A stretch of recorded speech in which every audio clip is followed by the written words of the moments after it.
চট্টগ্রামে এখনো থামেনি মৃত্যুর মিছিল। বন্যার পানি কমছে, কিন্তু প্রতিদিনই বাড়ছে মানুষের কান্না, স্বজন হারানোর আর্তনাদ আর নিঃস্ব হওয়ার গল্প। কোথাও ঘুমন্ত পরিবারের ওপর ভেঙে পড়ছে ঘরের দেয়াল, কোথাও সন্তানকে বাঁচাতে ছুটে বেরিয়ে এসে খোলা আকাশের নিচে আশ্রয় নিতে হচ্ছে অসহায় বাবা মাকে। হাজারো পরিবার হারিয়েছে তাদের শেষ সম্বলটুকু। আর এই বিপর্যয়ের মধ্যেই নতুন করে বন্যার সতর্কতা কয়েকটি জেলার জন্য। তাহলে কি দেশের সামনে অপেক্ষা করছে আরো বড় দুর্যোগ? আজকের প্রতিবেদনে দেখুন বন্যা কবলিত মানুষের হৃদয় বিদারক বাস্তবতা এবং আসন্ন বিপদের ভয়াবহ পূর্বাভাস। বাঁশখালীতে গতকালও বন্যার পানিতে 2 জনের মৃত্যু হয়েছে। দেয়াল ভেঙে গায়ের উপর পড়লে ঘটনাস্থলে তাদের মৃত্যু হয়। এ নিয়ে সরকারি হিসেবে অতিবৃষ্টি, পাহাড়ি ঢল ও পাহাড় ধসে দেশের 7 জেলায় প্রাণহানির সংখ্যা বেড়ে 59 জনে পৌঁছেছে। আহত হয়েছেন আরও 40 জন। বন্যা ও জলাবদ্ধতায় ক্ষতিগ্রস্ত মানুষের সংখ্যা বেড়ে হয়েছে 12,16,805 জনে পৌঁছেছে। পানিবন্দী রয়েছেন 52,493টি পরিবার। বাস্তবে নিহত, আহত এবং ক্ষতিগ্রস্তের সংখ্যা অনেক বেশি। সবচেয়ে বেশি প্রাণহানি হয়েছে কক্সবাজারে। জেলাটিতে 32 জনের মৃত্যু হয়েছে, যার মধ্যে 19 জন স্থানীয় বাসিন্দা এবং 13 জন রোহিঙ্গা। এছাড়া চট্টগ্রামে 18 জন, বান্দরবানে 7 জন, রাঙ্গামাটিতে 3 জন এবং মৌলভীবাজারে 2 জনের মৃত্যু হয়েছে। কক্সবাজারে এখনও কয়েকজন নিখোঁজ রয়েছেন। বন্যা কবলিত 7 জেলার 57টি উপজেলা ও 8টি পৌরসভা ক্ষতিগ্রস্ত হয়েছে। বন্যা ও পাহাড় ধসে কোনো কোনো পরিবার স্বজন হারিয়েছে, কোনো কোনো পরিবার হারিয়েছে সহায় সম্বল। চট্টগ্রামের বাঁশখালী উপজেলার শেখেরখিল ইউনিয়নের বোচারপাড়ায় গতকাল দুপুরে গিয়ে দেখা যায় নিজের বাড়িতে ঘরের ভাঙা দেয়াল কোদাল দিয়ে সরাচ্ছেন আব্দুল কাদের। পাশে দাঁড়িয়ে তার স্ত্রী রিনা আক্তার। কথা বলতে বলতে বারবার চোখ মুছছিলেন তিনি। রিনা আক্তার বললেন, মাটির ঘরটাই ছিল আমাদের সম্বল। বুধবার রাতে হঠাৎ বন্যার ঢল এলো, মুহূর্তেই ঘর তলিয়ে গেল। মাটির দেয়াল ভেঙে পড়তে শুরু করলো।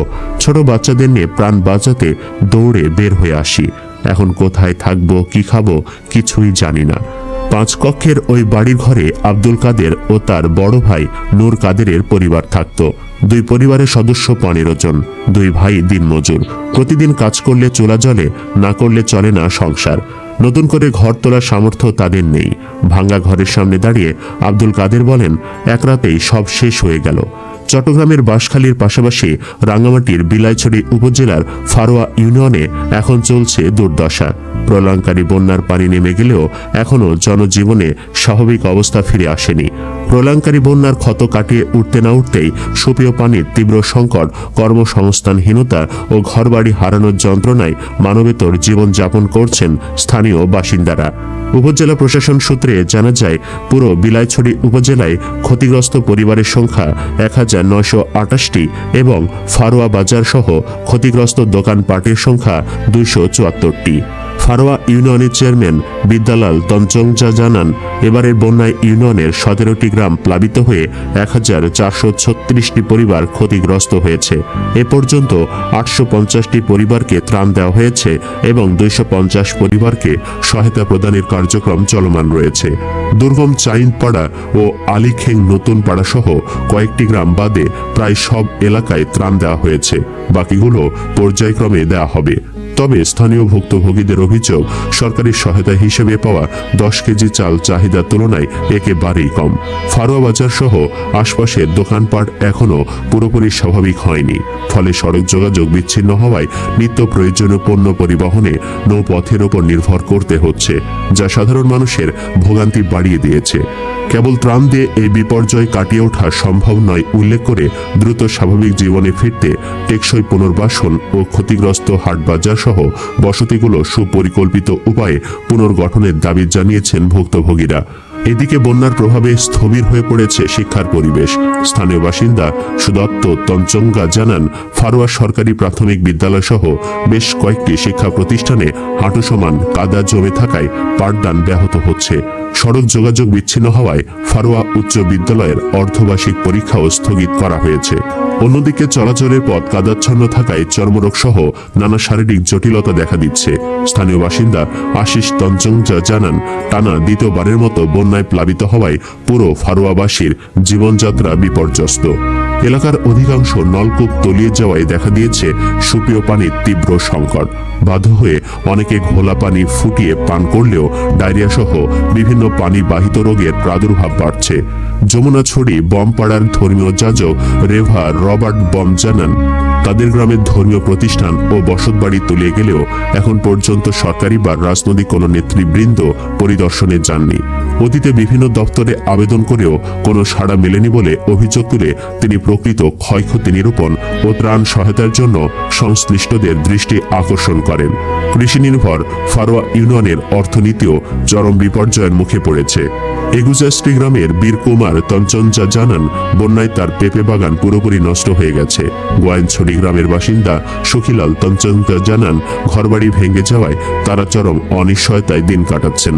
আমন ধান পলি মাটিতে ঢেকে যাওয়ায় স্থানীয় কৃষকের মূলধন হারিয়ে নিঃস্ব হয়ে পড়েছেন।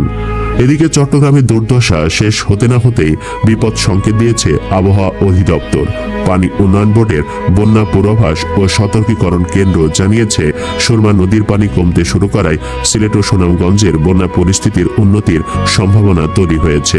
তবে আগামী 19 থেকে 23 জুলাইয়ের মধ্যে দেশের 9টি জেলায় ভয়াবহ বন্যা দেখা দিতে পারে বলে আগাম সতর্কবার্তা দেওয়া হয়েছে। বৃহস্পতিবার প্রকাশিত বন্যা পূর্বাভাস ও সতর্কীকরণ কেন্দ্রের নিয়মিত বুলেটিনে জানানো হয়, কুশিয়ারা নদীর পানি সিলেটের ফেঞ্চুগঞ্জ পয়েন্টে বিপদসীমার 31 সেন্টিমিটার এবং সুনামগঞ্জের মারকুলি পয়েন্টে বিপদসীমার 19 সেন্টিমিটার উপর দিয়ে প্রবাহিত হচ্ছে। বন্যা পূর্বাভাস কেন্দ্রের এক কর্মকর্তা জানান, বর্তমানে যে দুটি পয়েন্টে নদীর পানি বিপদসীমার ওপরে রয়েছে সেখানেও পানি ধীরে ধীরে নেমে আসবে। ভারতের উজান থেকে নতুন করে পানির ঢল না থাকা এবং বৃষ্টিপাত কমে যাওয়ায় সিলেট ও সুনামগঞ্জের বন্যা পরিস্থিতির উন্নতি হবে বলে আশা করা হচ্ছে। তিনি আরো জানান, সাগরে একটি লঘুচাপ সৃষ্টি হলেও এর প্রভাবে আগামী 3 দিনে ওই দুই জেলায় ভারী বৃষ্টিপাতের সম্ভাবনা নেই। বন্যা পূর্বাভাস কেন্দ্র জানায়, বৃহস্পতিবার সকাল 9টা পর্যন্ত আগের 24 ঘন্টায় উত্তর পূর্বাঞ্চলের কুশিয়ারা নদীর পানি কিছুটা বেড়েছে, তবে সুরমা নদীর পানি কমেছে। আগামী 3 দিনও সুরমার পানি কমার প্রবণতা অব্যাহত থাকতে পারে। এছাড়া আগামী 24 ঘন্টায় সিলেট ও সুনামগঞ্জ জেলার সুরমা কুশিয়ারা নদী সংলগ্ন নিম্নাঞ্চলের বন্যা পরিস্থিতির আরও উন্নতি হতে পারে।